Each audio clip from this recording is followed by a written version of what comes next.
अनुष्का शर्मा बड़े ही धार्मिक हो गए हैं और ये कई मौकों पर हमने देखा है, खास करके तब जब वो कई बार वृंदावन पहुंचे और वहां संत प्रेमानंद महाराज जी से उन्होंने मुलाकात की।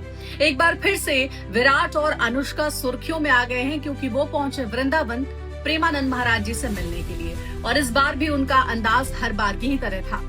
सबसे पहले आपको ये बता दें कि विराट और अनुष्का जब भी अपने जीवन में कुछ बड़ा करने वाले होते हैं तो वो जरूर जाते हैं प्रेमानंद महाराज जी से मिलने के लिए। और इस बार की मुलाकात के बाद भी यही लग रहा है कि क्या कोई बड़ी खबर, बड़ी न्यूज देने वाले हैं विराट और अनुष्का, क्योंकि इस साल में विराट और अनुष्का की प्रेमानंद महाराज जी से ये तीसरी बार मुलाकात है। विराट और अनुष्का जब वृंदावन पहुंचे प्रेमानंद महाराज जी से मिलने के लिए तो उस दौरान बड़े ही सादे लिबास में वो नजर आए और बहुत ही ग्राउंडेड नजर आ रहे थे। कोई भी सेलिब्रिटी वाला एटीट्यूड उनके हाव भाव में नजर नहीं आ रहा। बड़े ही आराम से शांत स्वभाव के साथ पूरी भक्ति श्रद्धा में डूबे हुए विराट और अनुष्का प्रेमानंद महाराज के पास गए उनसे मिलने के लिए। उस दौरान घुटनों के बल पर वो बैठे हुए थे और बड़ी ही शांति से प्रेमानंद महाराज जी की बातें सुन रहे थे। लेकिन अचानक से ये परिवर्तन देखने को मिला है विराट और अनुष्का में, क्योंकि इस बार दोनों के कंठ में माला यानी कंठी माला दिख रही थी, माथे पर तिलक दिख रहा था और प्रेमानंद जी महाराज लगातार उनसे बातचीत कर रहे थे। उस दौरान अनुष्का ने कहा प्रेमानंद महाराज जी को कि आप हमारे हैं और हम आपके हैं। तो उसके जवाब में प्रेमानंद महाराज जी कहते हैं कि हम सब श्री जी के हैं।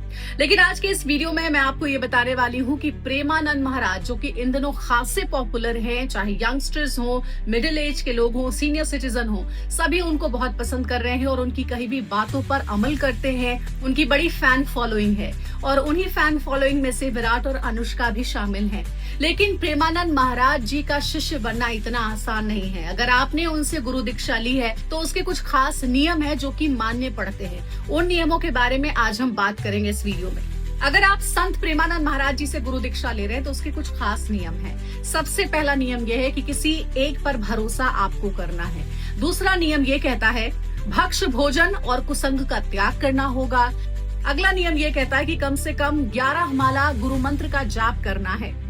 ठाकुर जी की 11, 21, 51 या फिर 108 बार दंडवत परिक्रमा करनी है। आचार्य ग्रंथ चतुरासी की 12 पद रोज गायन करना है और आखिर में एक नियम ये है कि आलस्य और प्रमाद का त्याग करना है। अगर ये सब आप कर सकते हैं तभी आपको प्रेमानंद महाराज जी अपनी ओर से गुरु दीक्षा दे सकते हैं। जाहिर है विराट अनुष्का जिस तरीके से बार बार यहाँ पहुंच रहे हैं उससे तो इतना समझ में आ गया है कि प्रेमानंद महाराज जी से ही उन्होंने गुरु दीक्षा ली है और इसीलिए इन सभी नियमों का पालन वो भी जरूर कर रहे होंगे। ये उनके आचरण व्यवहार में भी अब नजर आने लगा है।